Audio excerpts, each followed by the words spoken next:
Hi Kashish, welcome to our podcast. Basically, I wanted to showcase your achievements and your struggle in front of our audience. We've done lots of things in your life.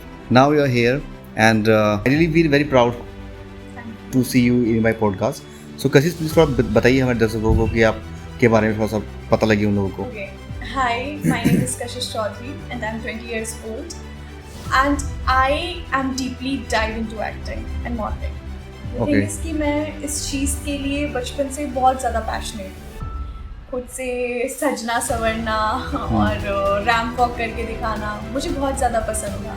और acting करना तो मुझे कभी लगा नहीं था कि मैं इस फील्ड को प्रोफेशनली एक्सप्लोर करूँ. बट मेरे पेरेंट्स के सपोर्ट से, सोसाइटी के भी सपोर्ट से, कुछ लोग बुरा बोलते हैं, कुछ लोग अच्छा बोलते हैं.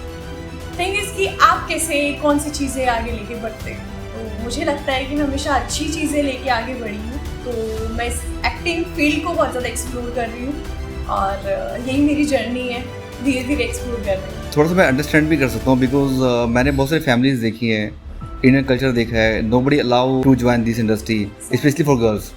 मुझे ये भी पता है कि जो कम एज होती है आपकी 16 है, 17 है, 18 है, because this is the age जब हम लोग प्लान करते हैं अपने कैरियर के बारे में. और स्ट्रगल बहुत है इसी इंडस्ट्री में क्यों, और क्योंकि स्टेबिलिटी नहीं है. आप जब तक आपको काम मिल रहा है तब तक आपको चीज़ें अच्छी लग रही हैं, society will respect you. But जब आपको काम मिलना बंद हो जाता है मार्केट से, क्योंकि देखो लक बहुत मैटर करता है इस इंडस्ट्री में. तो बेसिकली बॉलीवुड को आप जानते पहचानते हैं, जो उनके नियर डियर होते हैं उनको चांस मिल रहा है. बट जो स्ट्रगल है, जो एक जीरो से वहाँ पहुँचा है इंडस्ट्री में, but they are struggling a lot. Mumbai हम लोग जाते हैं, बहुत स्ट्रगल करते हैं लाइफ में, लेकिन कई लोग हैं जिनको सक्सेस नहीं मिल पाती. बट आपने दिल्ली से आप बिलोंग करते हो, now you are in living in Mumbai. आपने अपना घर परचेज़ किया वहाँ पे और सब चीज़ आप खुद से मैनेज कर रहे हो. सो मैं समझ सकता हूँ कितना स्ट्रगल रहा होगा. और सबसे बड़ी बात तो ये है कि आपकी एज 20 ईयर्स है. तो 20 ईयर्स में आपने जो अचीवमेंट लिए हैं, जैसे मॉडल इंडस्ट्री के बारे में लोग सोचते हैं कि यार मॉडलिंग इंडस्ट्री, एक्टिंग इंडस्ट्री बहुत पैसा बनाती है. तो क्या ये सच है या एक मिथ है? मैं क्लियर कर दूँ कि किसी भी इंडस्ट्री में अगर आपको बहुत ज़्यादा कमाना है, चाहे वो मॉडलिंग हो, एक्टिंग हो, कॉर्पोरेट हो, आपको जीरो से स्टार्ट करना है. स्क्रैच से हर कोई स्टार्ट करता है. And to be very honest, बहुत ज़्यादा शोशाबाजी है एक्टिंग और मॉडलिंग को लेके कि ये लोग बहुत ज़्यादा अर्न करते हैं, बट उसके पीछे का स्ट्रगल, उसके पीछे की मेहनत, कई बार पेमेंट को लेके कितना एक मॉडल और एक्टर स्ट्रगल करता है, वो लोग नहीं जानते. यस. और मुझे लगता है कि कई बार अब सिचुएशन ऐसी आ गई है कि मॉडल्स और एक्टर्स जो पेमेंट डिजर्व करते हैं वो उन्हें मिलती नहीं, खासकर फ्रेशर्स और खासकर जिनका कोई ऐसा फैमिली बैकग्राउंड ऐसा ना हो जो इंडस्ट्री से बिलोंग करता हो. तो कशिश, आपकी जो जर्नी रही है इस इंडस्ट्री में, जैसे आपने प्लान किया कि मुझे एक्टर बनना है, आप बोल रहे हैं कि मुझे बचपन से शौक था मेकअप करने का, अपने आप को ग्रूम करने का, ड्रेसअप करने का, अपने आप को एक फैशन आइकन बनने का. सो आपने वो कर भी लिया. सो बेसिकली लेकिन जो जर्नी आपकी रही है, जो स्ट्रगल आपका रहा है, because I want to show your story in front of my audience, so उनको थोड़ा इंस्पिरेशन मिले और थोड़ा सा वो उससे लर्न करें. क्या स्ट्रगल रहा है आप बताएंगे एक बार ब्रीफ में मुझे? या फॉर श्योर. थिंग इज कि सबसे पहली बात फैमिली सपोर्ट नहीं करती है. ओके. मतलब ऑब्वियसली ये इंडस्ट्री को लेके इतने मिथ्स है सोसाइटी में कि इंडस्ट्री अच्छी नहीं है और लाइक बहुत बुरा इम्पैक्ट पड़ता है बच्चों को इस चीज़ का. तो मेरे पेरेंट्स भी थोड़े से ऑर्थोडॉक्स है इस चीज़ को लेके एंड उन्हें लगता है कि इंडस्ट्री अच्छी नहीं है. बट धीरे धीरे जब मैंने प्रोजेक्ट्स किए, मैंने उनको अपने प्रोजेक्ट्स शोकेस किए, मैंने अपना एक्सपीरियंस बिल्डअप किया, तो मेरे पेरेंट्स ने मुझे बहुत सपोर्ट किया और they are the one who motivates me a lot. और वो मुझे हमेशा पुश करते हैं कि अब तुम इस इंडस्ट्री में हो तो तुम सीखो और काम करो. तो टर्निंग पॉइंट कैसे आपकी ज़िंदगी में आया? टर्निंग पॉइंट मैं आपको बताती हूँ. एक एक्ट था लक्ष्मी अग्रवाल का, आई होप आप जानते हो, जिनके ऊपर एसिड अटैक हुआ था. तो मैं स्कूल में थी एंड वहाँ पर मुझे बोला गया कि आपको स्टेट लेवल कंपटीशन करना है. तो दिल्ली के स्टेट लेवल कंपटीशन होते हैं थिएटर वाइज. तो हमारा स्टेट लेवल कंपटीशन हुआ था एंड मैंने वहाँ पे लक्ष्मी अग्रवाल का एक्ट किया. वो फर्स्ट टाइम था जब मुझे लगा कि मैंने किसी किरदार को बहुत बखूबी निभाया. मतलब मेरे दिल से जब मैं एक्ट कर रही थी, जब मैं रो रही थी, एसिड गिरने का लाइक वो नाटक करना, उस चीज़ को फील करना, तो मुझे लगा कि शायद मेरे अंदर कुछ चीज़ है, वो कलाकार है जो मैं उभार सकती हूँ। ओके देन मैंने पेरेंट्स को वो वीडियो दिखाई एंड मैं सेकंड भी आई थी वहाँ पर स्टेट लेवल पे। तो मेरे पेरेंट्स बहुत ज़्यादा खुश हुए, वो एक टर्निंग पॉइंट था। एंड उसके बाद मैंने एक म्यूजिक वीडियो किया और वहाँ मैं अपनी मम्मा को साथ लेके गई थी।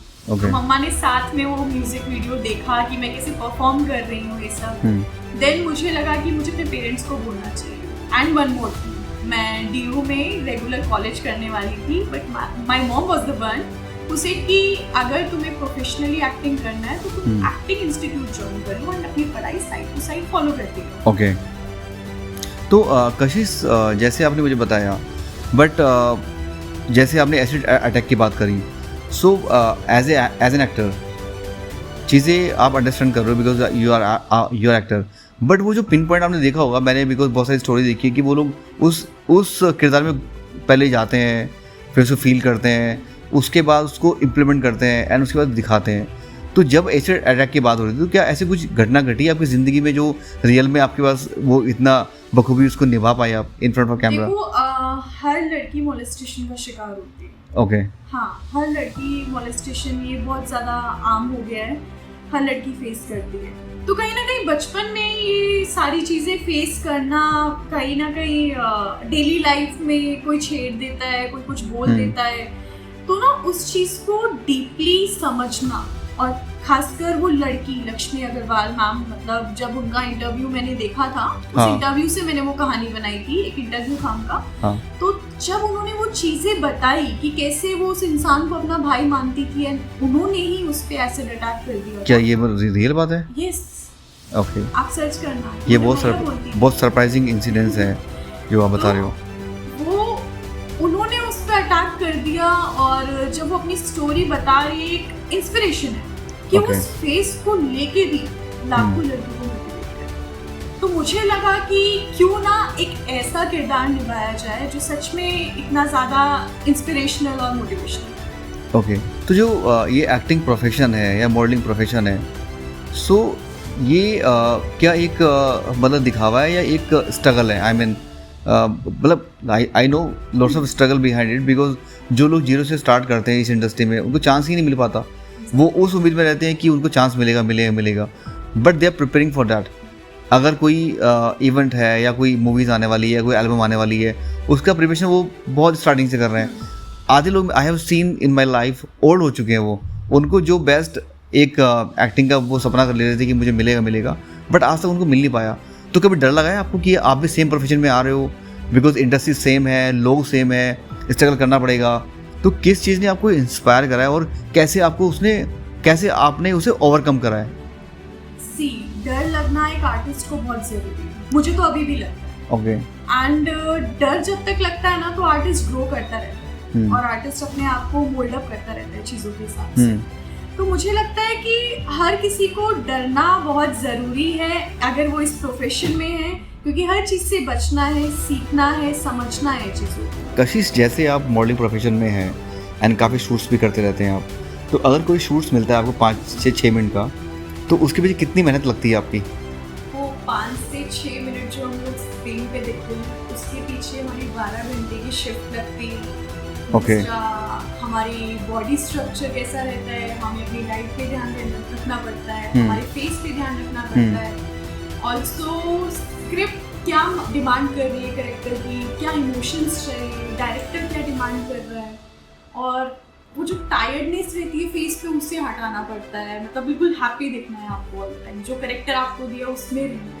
तो उस कैरेक्टर को बखूबी निभाना तो बहुत मुश्किल हो जाता है। तो 5-6 मिनट जो लोग देखते हैं कि वाओ कितना इजी काम है स्क्रीन पे आना, उसके पीछे पूरी टीम की मेहनत होती है, मॉडल की मेहनत होती है, एक्टर की मेहनत होती है। ओके। तो क्या भारत में जो मॉडलिंग और एक्टिंग का प्रोफेशन है, तो क्या ये फुल टाइम कैरियर अपॉर्चुनिटी है या सिर्फ एक स्टेपिंग स्टोन है आपके हिसाब से? मेरे हिसाब से फुल टाइम करियर अपॉर्चुनिटी है, बिकॉज अगर आप इसमें बहुत ज़्यादा इंटरेस्टेड हैं और अपना टाइम, अपने एफर्ट्स आप इन्वेस्ट कर सकते हैं, तो आप इसमें बहुत आगे जाएंगे। बट अगर आप एक फन पर्पस के लिए कर रहे हैं तो आई से कि आप इसे साइड टू साइड रखें तो ज़्यादा बेटर है। जो लोग इसमें बहुत ज़्यादा इन्वेस्ट कर रहे हैं अपना टाइम, कैरेक्टर की प्रैक्टिस कर रहे हैं, दिन भर स्क्रिप्ट पढ़ रहे हैं, रिहर्सल कर रहे हैं, तो उनके लिए that's a big thing. Okay. वो उसमें ग्रो कर सकते हैं। तो भारत में जो मॉडलिंग प्रोफेशन है और जो लोग रैम्प वॉक कराते हैं स्टेज पे, तो क्या ये कोई एक्सपोजर है या सिर्फ एक आई मीन सिर्फ प्लेटफॉर्म है अपने आप को एक्सपोज करने का? एक्चुअली मैंने ई-कॉम शूट किए हैं। ओके रैम्प वॉक के लिए मेरी हाइट छोटी है। उसमें उन्हें 5'5" चाहिए रहता है, 9'5'4" या तो मैंने ई-कॉम शूट किए, जैसे साड़ी का हो गया, कैटलॉग शूट हो गया, क्लोथिंग ब्रांड के शूट हो गए, स्किन केयर के शूट हो गए, फिटनेस शूट्स हो गए। तो जैसे आप एज एन एक्टर काम कर रहे हैं इंडस्ट्री में, बॉलीवुड में आप काम कर रहे हैं, तो उसमें आपके ज़्यादा एक्सपेंसेस किस चीज़ में होते हैं मैनेज करने में आपके लिए? मेरे हिसाब से स्किन केयर, उसमें इतने एक्सपेंस होते हैं? बहुत, मतलब अगर एक लड़की एक्टर या मॉडल है तो आई गेस उसका डाइट पे भी इतना खर्चा नहीं होगा जितना उसका स्किन केयर पे होता है। ओके क्योंकि हर दिन मेकअप होना है, आपकी स्किन बर्स्ट हो जाती है, तो आपकी Okay. स्किन को बहुत ख्याल रखना पड़ता है। डाइट से हो गया, चाहे स्किन केयर से हो गया, स्किन केयर बहुत इम्पोर्टेंट ओके। है कि आपकी स्किन हेल्दी है। तो कशिश, जैसे आप 2 इयर्स या 3 इयर्स से काम कर रहे हैं इंडस्ट्री में, तो कई बार हम लोग प्लान करते हैं कि मुझे इस सीरियल में काम मिलना चाहिए या मुझे इस मूवी में काम मिलना चाहिए, और आपने अपना प्रोफाइल सेंड किया वहाँ पे, बट आउट ऑफ सडन आपको सुनने को मिलता है कि you are not selected for that. तो ऐसा उस टाइम पे ऐसी कैसी फीलिंग आती है आपको, और at the time how do you motivate yourself? अच्छा, जो लोग एक्टर बनना चाह रहे हैं ना, उन्हें रिजेक्शन को फेस कर लेना चाहिए। आई से ओके उन्हें आदत डालनी चाहिए, क्योंकि इस इंडस्ट्री में everyone will say you are not fit. Okay. बहुत कम जगह आप फिट हो, बिकॉज कैरेक्टर जो डिमांड करेगा वैसे आप फिट हो। तो पहले मैं बहुत ज़्यादा डीमोटिवेट हो जाती थी। पहले मुझे रोना आता था कि मैं क्यों नहीं कर सकती, मतलब मैं अपने अंदर इनसिक्योरिटीज ढूंढने लगती थी। शायद मैं छोटी रह गई, शायद मेरा स्किन कलर इतना अच्छा नहीं है, शायद वो ज़्यादा सुंदर दिखती है इसलिए। बट द थिंग इज कि हर किसी को अपॉर्चुनिटी। बट आपको ये लगता है कि इसके पीछे कोई स्ट्रेटजी हो सकती है उनकी? Because you know very well the industry, अगर कोई नियर डियर है, उनका कोई आई मीन नेफ्यू है या कोई नीज है, आई मीन तो opportunity are there for you, I mean for them. But in your case, because एक आउटसाइडर ने अपना प्रोफाइल सेंड किया, तो बेसिकली वो चाहते हैं आपको लेना, सब कुछ चीज़ें मैच कर रही हैं, बट फिर भी आपको मना किया जा रहा है। तो डोंट यू थिंक सो आपके साथ ऐसा कभी कुछ हुआ है? अगर हुआ तो प्लीज़ बताइए मुझे एक बार, कैसे हुआ?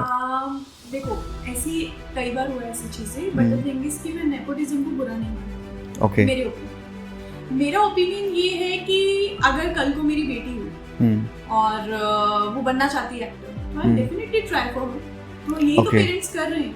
हाँ। द थिंग इज कि आपको निखर गया और आप अपना चांस कब बना लो, आप अपने चांस, क्या पता, देखो इंडस्ट्री बहुत ज्यादा फ्री है। वो अगर आपको लग रहा है कि आपके अंदर वो कैपेबिलिटी है कि आप वो रोल प्ले कर पाओगे, तो आपको वो चीज मिलेगी ही मिलेगी। ओके दैट्स गॉड्स प्लान, वो होगा ही होगा कि जो चीज आपके लिए बनी है वो आप तक जरूर पहुंचेगी। ओके तो मेरे हिसाब से ये चीज मुझे कभी अफेक्ट नहीं करती है।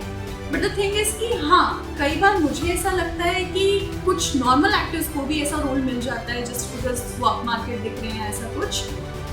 तो जहाँ मेरी एक्टिंग अच्छी है बट उनके लुक्स अच्छे हैं, ओके तो ये सारी चीज़ें होती हैं, दैट्स वेरी नॉर्मल। कई अच्छे लोग भी हैं इंडस्ट्री में, कई बुरे लोग भी हैं, वो आपको ढूंढना है कि आप किसके पास जा रहे हैं। तो जैसे आपने 100+ अभी सीरियल्स में, मूवीज़ में, अपने एक्टिंग सेक्टर में आपने काम किया हुआ है, तो सबसे बेस्ट सूट्स कौन, या आपका एक्टिंग वाला प्रोफेशन कहाँ रहा है? विच सीरियल, विच आई मीन? एक मैंने फ्री में किया था एक काम, मैंने वो फ्री में इन द सेंस मेरे लर्निंग का पार्ट, एक मैंने प्रोजेक्ट किया था लर्निंग के लिए, तो उसका नाम था ग्रेजुएट फरजाना। ओके हाँ, तो वो जो कैरेक्टर था वो बहुत क्लोज था, मतलब जैसे मैंने अभी आपको लक्ष्मी अग्रवाल मैम के बारे में बताया कि वो कैरेक्टर एक रहा है, वो स्टेज परफॉर्मेंस था, ये कैमरा परफॉर्मेंस था। तो इसमें एक लड़की रहती है जो अपनी एजुकेशन के लिए और दिखाती है कि एक विमेन कमा सकती है, अपने पेरेंट्स को प्रूव करती है। तो कहीं ना कहीं एक कैरेक्टर ना हर एक लड़की के अंदर है, वो चाहती है कि वो अपने पेरेंट्स को दिखा पाए कि मैं भी कुछ कर सकती हूँ। तो वो जो कैरेक्टर था वो बहुत क्लोज था, एंड वो एक फीचर फिल्म भी है एंड शॉर्ट फिल्म में भी उसे बनाया है, दोनों में बनाया है। तो वो कैरेक्टर और ग्रेजुएट फरजाना वो मूवी भी दिल के बहुत। बट इसमें मैं आपको एक बात बोलना चाहता हूँ, जैसे एक फ्री वर्ल्ड है, आई have scene so many cases कि अगर स्टार्टिंग में हम अपना को लॉन्च करना चाहते हैं, तो बीइंग अ पोर्टफोलियो हमें टेस्टिमोनियल चाहिए होता है कि आपने ये काम किया हुआ है, आपने ये काम किया हुआ है। अब जिस फ्रेशर ने काम ही नहीं किया हुआ है, क्योंकि फ्रेशर है बंदा, इंडस्ट्री में नया नया आया है, तो हर कोई उसको मिसयूज़ भी करता है उसको, एंड वो फ्री में भी काम करने को तैयार है। तो अगर वो फ्री में काम करने को तैयार है तो हाउ ही और she will survive in this big industry. तो आपने तो बहुत चीज़ें देखी होंगी, मैं I can understand your point and the struggle which you have done in your career is really very commendable. So आपको तो अगर ऐसा कोई फ्री वाली कहानी हुई है, कितनी बार फ्री में काम किया आपने अपने आप को लॉन्च करने के लिए? मैंने स्टार्टिंग के प्रोजेक्ट्स फ्री में किए। How many projects you have done? May be free में मैंने 5 से 6 प्रोजेक्ट्स। तो जब आप फ्री में काम करते हो तो उस टाइम पे फ्री में काम करने के साथ साथ आपके दिमाग में क्या रहता है कि मैं अभी फ्री का टेस्टिमोनियल ऐड कर रही हूँ, मैं अपना 100% दे रही हूँ, कल को मुझे कुछ काम मिलेगा। हालांकि काम आपने मिला, आपने 100 कर लिए, तो this is really very motivational story of yours, क्योंकि 5 फ्री में करे आपने। क्योंकि आज का जो यूथ है ना, वो फ्री में काम करने को तैयार ही नहीं है। आप अगर इस इंडस्ट्री की बात करो या अदर कॉर्पोरेट हाउस की बात करो, अगर आप उनको बोलोगे कि आपको फ्री में अपने आप को प्रूव करना है, आई विल नॉट पे यू एनीथिंग, बट प्रूव करना है एक बार आपको, तो he is not ready. But being a female, being a girl, आपने दिल्ली से बिलोंग करके मुंबई में अपने आप को एस्टैब्लिश किया है, तो बेसिकली कौन सी चीज़ आपको इतने मोटिवेट करती है कि आपने वो चीज़ करने में तैयार हो गए? मैंने अभी बताया कि एक्टिंग के लिए मैं बहुत ज़्यादा पाऊँ, तो आई नॉट से किसी भी आर्टिस्ट को कि फ्री में बिल्कुल काम करो, बट द थिंग इज कि अगर आप फ्रेशर हो तो आप कोलैबोरेशन कर सकते हो। ओके, कोलैबोरेशन आपको करनी चाहिए इस फ्रेशर, और आप एक पार्ट ले, आप एक्सप्लोर कर पाओगे कि आपको सच में एक्टिंग करनी है या नहीं। कई बार होता है ना कि हमारे अंदर एक वो जुनून आता है कि हम एक्टिंग करेंगे, बट जब इंसान सेट पे जाता है ना, और जब वो 12 घंटे उधर खड़ा रहता है, तब कई लोगों को रियलाइज हो जाता है कि यार नहीं, ये चीज़ हमारे लिए नहीं। 1 से 2 बार ट्राई करना है, तो ट्राई दो, हर चीज़ को ट्राई देना बहुत ज़रूरी है। और अगर वो ट्राई तुम्हें मिल रहा है, अगर वो चीज़ वो तुम्हें सिखा रहे हैं, एक अपॉर्चुनिटी दे रहे हैं, तो मुझे लगता है कि उसको तुरंत ग्रैब कर लेना चाहिए। मैं नहीं कहती कि हर टाइम फ्री में काम करो, अपना वैल्यू बिल्कुल मत गिराओ, बट द थिंग इज कि अगर आप फ्रेशर हो तो 1-2 काम कोलैबोरेशन में करके देखो, बहुत एक्सपीरियंस मिलता है। ओके, तो भारत में कई यूथ ऐसे हैं, गर्ल फीमेल ऐसे हैं जो इंडस्ट्री को देख करके इंस्पायर हो रहे हैं कि बॉलीवुड इंडस्ट्री में पैसा बहुत है, और बॉलीवुड इंडस्ट्री में शाहरुख खान के पास ये है, सलमान खान के पास ये है, और पहले ये थे, अभी ये हैं, तो वो भी सपना लेते हैं कि पैसा बहुत है, that's why they are coming into this industry.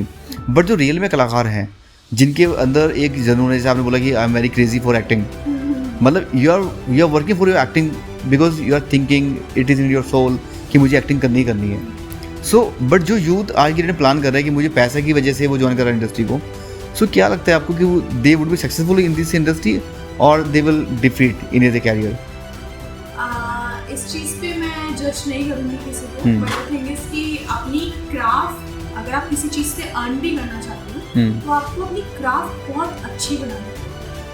और अगर आप कह रहे हो कि सिर्फ एक्टिंग में मुझे पैसों के लिए जाना है, और अगर आपकी एक्टिंग अच्छी नहीं है, तो कोई भी आपको अपॉर्चुनिटी नहीं देगा। बिल्कुल, हाँ, तो आपको उस चीज़ के लिए प्रिपेयर होना ज़रूरी है अगर आप अर्न करना चाहते हो। कशिश आप बिल्कुल ठीक कह रहे हैं। मुझे एक बात याद आ रही है, क्योंकि जब आप कोई भी काम करते हो, दिल से करते हो, आप टैलेंटेड पर्सन हो, तो पैसा इज़ बाई प्रोडक्ट, मैं समझता हूँ। क्योंकि अगर कोई चीज़ बनी है, आपका टैलेंट है, वो सबको दिख रहा है, and everybody is appreciating your efforts, आपकी एक्टिंग भी बहुत अच्छी लग रही है, तो it's a automatic process, it's a by product. अब मुझे तो ये लगता होगा कि जैसे आपने 100 से ऊपर अभी असाइनमेंट कर लिए हैं, तो आप पैसे की बात भी नहीं करते होंगे, आप आई थिंक बात करते होंगे कि मुझे कितना बड़ा, कितना अच्छा रोल मिल रहा है। आप रोल के लिए क्रेजी हैं, ना कि पैसे के लिए। Yes, this is very true. जब मेरे पास स्क्रिप्ट आती है तो मैं कैरेक्टर डिमांड्स देखती हूँ। बिल्कुल। और डेफिनेटली इनकम एक मेजर चीज़ है, बिकॉज सबको अपना लिविंग संभालना है। बिल्कुल। बट द थिंग इज कि एज एन आर्टिस्ट जब आप काम करते हो ना, तो आप कैरेक्टर्स के पीछे भागते हो कि कौन सा कैरेक्टर सबसे ज़्यादा आपके ऊपर भा रहा है, कौन सा कैरेक्टर आपको कुछ सिखा रहा है। तो हमेशा मैं कैरेक्टर्स देखती हूँ मोस्टली कि ये काम मेरे लिए बहुत अच्छा है, तो मैं ये करूँगी। कशिश, जैसे आप मुंबई में रहते हैं, एंड मुंबई में हमारे पेरेंट्स होते हैं, हमेशा हमें डराते हैं कि भाई मुंबई एक बड़ा शहर है, आप खो जाओगे, वहाँ पे अंडरवर्ल्ड है, वहाँ पे बहुत सारी प्रॉब्लम्स हैं, और बहुत कॉस्टली सिटी है, सपनों का शहर है, बहुत सारी चीज़ें हैं मुंबई के बारे में। तो आप भी मतलब मुंबई में रहती हैं, दिल्ली से बिलोंग करती हैं, तो कैसे मतलब क्या लाइफस्टाइल है मुंबई का? भाई प्लीज़ बताओ डिटेल में। मैं जब बॉम्बे पहली बार गई थी, एक प्रोजेक्ट के लिए गई थी, हम्म। तो कहते हैं ना, वहाँ की हवा में एक अलग सा सुकून है। ओके। एक चीज़ है जो आपको मोटिवेट करती है कि आप आगे बढ़ो, and that is very true. मतलब मुंबई की हवा आपको बहुत आगे ले जाना चाहती है। ओके। बट ना वहाँ भीड़ भाड़ बहुत है, और जो इनोसेंट लोग होते हैं ना बेचारे, वो समझ नहीं पाते हैं इन चीज़ों को कि हो क्या रहा है उनके साथ। यस, मुंबई में भाग दौड़ है, सुकून नहीं है। ओके। और भाग दौड़ मतलब आप भाग दौड़ ऐसी है कि वो आपको बना देगी कुछ ना कुछ। जो इंसान उस भाग दौड़ में लगा है ना, और जो हर दिन मेहनत कर रहा है, वो ज़रूर कुछ ना कुछ बनेगा। मुंबई की लाइफ कहीं ना कहीं अच्छी भी है, और फैमिली से जब आप दूर रहते हो ना, तो बहुत बुरा लगता है। मतलब तब अपना शहर याद आता है, तब लगता है बस बॉम्बे खा रहा है हमें।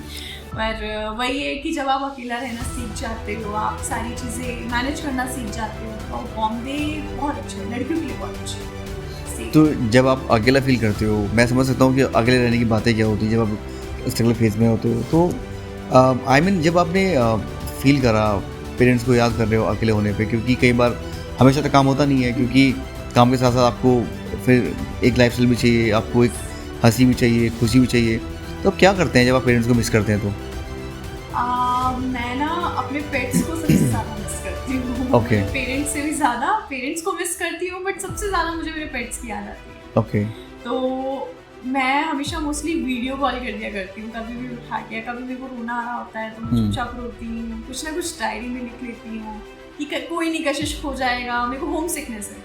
होम सिकनेस मतलब बस मुझे घर जाना है, मुझे मम्मी के पास रहना है, मुझे अपने पेट्स के अराउंड रहना है, मुझे घर में रहना है। ओके। तो बॉम्बे में एक चीज़ देखो, हम अपना घर छोड़कर आ रहे हैं दूसरे शहर में अपना घर बनाने के लिए, एंड अपने आप में बहुत बड़ी चीज़ है। अपना घर छोड़ना सबसे बड़ी चीज़ है कि आप कुछ करने जा रहे हो, अपनी फैमिली के लिए रिस्पॉन्सिबिलिटी ले रहे हो। तो कहीं ना वो आपको एक हिट भी देता है कि आपको करना है, काम करना है, परिवार को खुश रखना है, और कहीं ना कहीं आपको परिवार की बहुत ज़्यादा याद आती है। बट मेरा कहना ये है कि अगर आप दूसरे शहर गए हो तो अपने आप को हमेशा मोटिवेटेड रखो। तो कोई ऐसा इंसिडेंस है जब आपको बहुत याद आई है? क्योंकि अभी बात करते करते you are very emotional person, so तो कोई ऐसा इंसिडेंट बताओगे कि आपको बहुत याद आ रही है और आप मतलब कॉल किया आपने and you are talking your mom, you are talking your father, तो क्या मतलब क्या है, कोई बताएंगे एक बार? बॉम्बे छोड़ने ना मेरी मम्मा आई थी। ओके। तो मम्मा जब चली गई ना, मम्मा की फ्लाइट थी रात में, एंड उनको मैं नीचे तक छोड़ने गई, तो मैं उनको फेस नहीं कर रही थी। मुझे ना रोना आ रहा था कि मम्मा जा रही, मम्मा अकेले रहूँगी। तो 10 दिन तो ऐसे निकल गए। उसके बाद धीरे धीरे याद आना बिल्डअप होता है, मतलब बहुत याद आती है घर की। फिर एक टाइम ऐसा आया, मैं मम्मा को बस बहाने दे रही हूँ कि मेरे को ना थोड़ा अच्छा नहीं लग रहा है, काम करती हूँ, मैं 5-6 दिन के लिए घर आ जाती हूँ, और 10-15 दिन के लिए घर चली गई। मतलब अभी तक जब तक मैं बॉम्बे शिफ्ट हुई हूँ, मैं 4 से 5 बार अपने घर भी आ गई हूँ। Okay. मतलब मिलने आती रहती हूँ, फिर चली जाती हूँ, तो बहुत लगाव है मुझे घर से। कहीं से आपने बात करते करते एक बात बोली, अभी मुझे थोड़ा सा बात करना चाहता हूँ मैं। जैसे आपने बोला मैं अपनी मॉम को फेस नहीं करना चाह रही थी, I mean at the place of airport. So क्या फेस ना करने से वो चीज़ें हम लोग कंट्रोल कर सकते हैं? मैंने बहुत सारी चीज़ ऐसी देखी है कि आदमी अगर फेस नहीं कर रहा तो उधर कोने में रो भी रहा है। तो मतलब आई नो कि भाई देखो प्रॉब्लम होती है, तो वो चीज़ें देखो पेरेंट्स तो पेरेंट्स ही होते हैं। तो I really feel very impress by you कि भाई आप इमोशनल हो। देखो जो वो लोग इमोशनल होते हैं, कहीं ना कहीं वो लोग क्यूट होते हैं। क्यूट के साथ साथ देखो जिसमें इमोशंस ही नहीं है ना तो पेरेंट्स का है ना वो किसी का है। अगर इमोशंस है, आपकी लव लाइफ भी अच्छी चलेगी, आपकी फैमिली भी सपोर्ट करेगी, एंड एक प्रोस्पेरिटी रहेगी आपके रिलेशनशिप में with your parents, with your I mean special one and all the things, right? I feel really nice with you. And now जो भारत में जो छोटे मोटे शहर हैं, जो आई मीन कस्बे हैं, या जो बहुत ही पिछड़े हुए एरियाज़ हैं, वहाँ के जो स्टूडेंट्स हैं या जो यूथ हैं वहाँ का, वो लोग भी बहुत चाहते हैं बॉलीवुड में काम करें, बट कहीं ना कहीं एक इन्फिनिटी कॉम्प्लेक्स होता है दिमाग में कि मैं ये करूँ या ना करूँ। बहुत से लोग स्ट्रगल करते हैं, but I know right now कि after covid there are lots of youth from Instagram, from YouTube, from Facebook. They are now coming into Big Boss, they are coming into Bollywood industry. So basically I have seen this कि जिसके बाद जनता है लोग उसकी सुनते हैं. सो अब अगर किसी यूथ के फॉलोअर बहुत ज़्यादा हैं, टैलेंट है, आई नो, बिकॉज आजकल सोशल मीडिया कोई कुछ भी कर रहा है, कोई कुछ भी करके फॉलोअर गेन कर रहा है और वही चीज़ें वो लोग बुला रहे हैं. बट जिसमें टैलेंट ऑलरेडी है, जो चाह रहा है कि मुझे भी करना है यार, बट कहीं ना कहीं ये चीज़ें नहीं हो पा रही उसके अकॉर्डिंग में, तो आप क्या संदेश देना चाहोगे ऐसे लोगों को जो लोग बहुत ही ऐसी जगह रह रहे हैं जहाँ से रिसोर्सेज नहीं है, अपॉर्चुनिटीज़ नहीं है, तो कैसे वो अपने आप को मोटिवेट करें और कैसे ग्रैब करें इस अपॉर्चुनिटी को? हम अगर अपना पुराना इतिहास उठा के देखें ना, तो कई सारे पॉलिटिकल लीडर्स ऐसे थे जिनको पढ़ाई करने के लिए घर में बिजली वगैरह नहीं, तो वो लाइट के नीचे, जो बाहर खंभे वाली लाइट्स रहती हैं, उसके नीचे बैठ के वो पढ़ाई स्टडी करते थे, राइट. तो संघर्ष ना किसी भी चीज़ से किया जा सकता है. मतलब मेरा कहना ये है कि अगर आप संघर्ष कर रहे हो ना, तो कहीं ना कहीं आप गॉड के प्लान के हिसाब से चल रहे हो. और हर चीज़ किसी को भी इजीली अवेल हो जाना मुश्किल. किसी का लक अच्छा है तो उसे इजीली अवेल हो जाती है, किसी का लक अच्छा नहीं है, वो भगवान चाहता है कि वो मेहनत करे, तो उसे लेट अवेल होती है. तो मैं ये कहना चाहूँगी कि मैटर नहीं करता आप कौन से छोटे शहर में हो, आप कौन सी क्लास से बिलोंग कर रहे हो, बस मेहनत मत रोकना करो. अगर आपके अंदर वो जुनून है ना, वो जज्बा है कि आप ये कर दिखाओगे, तो डेफिनेटली आपको कुछ नहीं रोक सकता. कशिश, जैसे अभी आप रह रहे हो, it's a modern age. In modern age अभी एआई लॉन्च हुआ था 2 years पहले. सो आई हैव सीन एआई के आने के बाद जो मॉडल्स हैं, आजकल एआई के थ्रू लोग मॉडल्स बना रहे हैं, उनका वॉइस क्लोन कर रहे हैं, उनकी बॉडी क्लोन कर रहे हैं, उनका जो स्क्रिप्ट है उसको भी क्लोन कर रहे हैं. यानी कि इंडस्ट्री में, मार्केट में जो रियल मॉडल्स हैं, जो चाहते हैं, आई मीन पहले बहुत काम था बिकॉज अर्निंग भी काफ़ी अच्छी हो रही थी, बट एआई के आने के बाद सब कुछ उनको मिल रहा है.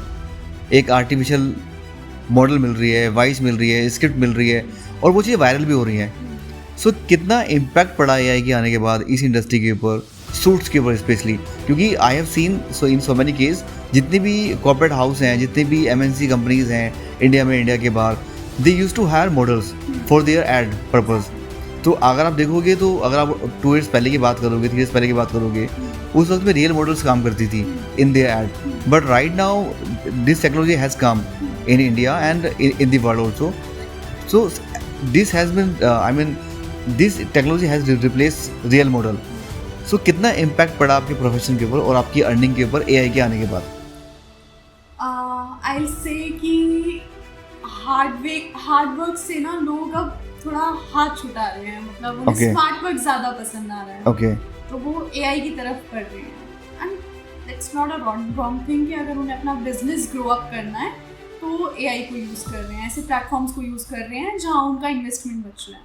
But there are still so many people जो हार्ड वर्क पे बिलीव करते हैं, जो चाहते हैं कि उनकी चीज़ें एक रियल पर्सन ही प्रमोट करे. द थिंग इज़ कि अपना पर्सनालिटी डेवलपमेंट, अपना जो भी प्रैक्टिस है, अपना जो बॉडी स्ट्रक्चर है, अपना डाइट है, अपनी वो कोई भी चीज़ से आप पीछे मत हटना, उस चीज़ को मेंटेन रखो. आपके लिए जो काम है वो चीज़ आपके पास आएगी. एआई के लिए जो काम है वो चीज़ उसके पास जाएगी. The thing is everything is written. It means that AI cannot replace real model. No, okay. Not. I think जो लोग काम से पीछे भाग रहे हैं वो एआई को यूज कर रहे हैं. Say that because खाया एआई ने कई लोगों का काम. बट जो लोग सच में मेहनत करना चाह रहे हैं और जो लोग जानते हैं कि एक टीम वर्क क्या होता है, तो रियल मॉडल्स में आए. ओके. एंड कशिश, एक बड़ा ही एक इंटरेस्टिंग क्वेश्चन है आपके बारे में. जैसे you are working as a model and as an actor. So actor word बहुत छोटा वर्ड है, मतलब मेरे हिसाब से, लेकिन जो पीछे के एक्टर बनने का जो प्रोसेस है, क्योंकि अगर आपने जितने महंगे कपड़े क्लोथ आपने वियर कर लिए, कोई भी ब्रांड का आपने वियर कर लिया, बट बीइंग एन एक्टर आपको वो जो आपकी स्क्रिप्ट है, चाहे आपकी स्क्रिप्ट किसी भी लैंग्वेज में है, आपको अडोप्ट करनी है, आपको पूरे हाव भाव चाहिए. तो बेसिकली आपका जो कम्युनिकेशन है, आपका जो बॉडी स्ट्रक्चर है, आपका जो एक फ्रेशनेस है in your face, in your body, वो कैसे मतलब मेंटेन कर पाते हो आप? और क्योंकि अगर मैं बात करूँ, आजकल हर कोई एक्टर बनना चाहता है क्योंकि पैसा बहुत है इंडस्ट्री में, लेकिन हर कोई एक्टर बन नहीं पाएगा because lots of expertise you require for this. आपका कम्युनिकेशन अच्छा होना चाहिए, आपका वे ऑफ टॉकिंग अच्छा होना चाहिए, आपका the way you interact with the people वो अच्छा होना चाहिए, आपकी लर्निंग पावर अच्छी होनी चाहिए. क्योंकि स्क्रिप्ट अगर आपको दे दी और आप उसको रीड नहीं कर पा रहे हो या उसको रिमेंबर नहीं रख पा रहे हो, क्योंकि चाहिए एक शार्प माइंड चाहिए. तो आप क्या चीज़ें इंप्लीमेंट करते हो एक शार्प माइंड के लिए, एक कम्युनिकेशन को ठीक करने के लिए, और जो आप कैरी कर पा रहे हो चीज़ों को वो कैसे मतलब मेंटेन कर पा रहे हो आप? ओके, आई से अगर आप एक्टिंग को एक लॉन्ग टाइम जर्नी देख रहे हो तो उसके पीछे बहुत सारी फॉर एग्जाम्पल अगर मैं कम्युनिकेशन की बात करूँ तो बुक्स बहुत ज़्यादा हेल्पफुल रहती हैं. जिनको कम्युनिकेशन का इशू है, जिनको कम्युनिकेशन का इशू है, तो वो बुक्स रीड कर सकते हैं. और कहीं ना कहीं बुक्स आपके अंदर कॉन्फिडेंस बिल्ड करते हैं कि आपको कैसे बात करना है, कैसे बिहेव करना है. दूसरी चीज़, आपकी बॉडी लैंग्वेज बहुत ज़्यादा मैटर करती है कि अगर कम्युनिकेशन इम्प्रूव कर लिया बट बॉडी लैंग्वेज नहीं, तो एक्सरसाइज, मेडिटेशन, ये सारी चीज़ें बहुत ज़्यादा हेल्प करती है. और दूसरी चीज़, आपकी डाइट वगैरह भी बहुत इम्पोर्टेंट है. अगर आप बहुत ज़्यादा बाहर का खा रहे हो तो आपकी स्किन पे वो चीज़ बर्स्ट आउट होगी, तो कैमरा में वो चीज़ अच्छी नहीं लगेगी. आप अच्छा खा रहे हो, हेल्दी रह रहे हो, बॉडी अच्छी रह रही है, फिट रह रही है, तबीयत ख़राब नहीं हो रही, तो कहीं ना कहीं वो चीज़ अपने आप को खुद हैप्पी करती है कि यार we are fit and fine. तो एक एक्टर को ये सारी चीज़ें इम्प्लीमेंट करनी चाहिए सो दैट वो सक्सेसफुल रहे और लाइक उसके अंदर कॉन्फिडेंस बिल्ड हो. इट मीन्स दैट अगर आप एक्टर बीइंग एन एक्टर काम करना चाहते हो, जो भी आपने लाइफस्टाइल ग्रैब कर लिया एक्टर वाला, वो ऐसा नहीं कि अभी कर लिया आगे नहीं करोगे, आपको वो कैरी करना आगे तक के लिए. तो मतलब it's a very tough journey and it's a good journey also. So because lifestyle should be maintain. So हर चीज़ आपकी परफेक्ट रहनी चाहिए. योर बॉडी, डेडिकेशन, मतलब it require lot of dedication. तो गाइज अगर आपको भी इस इंडस्ट्री में आना है तो एक संदेश मैं देना चाहता हूँ आपको मैडम के माध्यम से, because she is doing very hard work and she is very successful in acting industry. आपको अगर एक्टर बनना है, एक्ट्रेसेस का काम करना है, तो उसके लिए आपको हर तरीके से परफेक्ट बनना पड़ेगा. Your way of talking should be good, your communication अच्छा होना चाहिए, आपको ड्रेसिंग सेंस होनी चाहिए, आपका जो मेमोरी है वो शार्प होनी चाहिए, क्योंकि आपको जैसे काम मिलेगा आपको स्क्रिप्ट याद करनी है, बात करनी है, बताना है, समझाना है और उसको एक्ट भी करना है. सो अगर आप चाहते हो तो बहुत अच्छी टिप्स दी है मैम ने आपको. तो अगर आप भी चाहते हो अपना कैरियर इस इंडस्ट्री में बिल्ड करना, सो आप हमें DM भी कर सकते हैं अपनी डिटेल, हम लोग कनेक्ट करेंगे मैम से. तो मैम भी आपकी हेल्प करना चाहती हैं कि बिकॉज ये चाहती हैं कि भाई लोग आएँ, जो लोग चाहते हैं कैरियर बनाना इस इंडस्ट्री में, जिनको एक रोड मैप नहीं मिल पा रहा है. सो कशिश ma'am and me, my self Bhupendra Kumar, I am from ISDS Digital Marketing Institute and AI. Basically, we want to help you all with a good roadmap if you want to become an actor or actresses in Bollywood or in modeling area. Thank you so much.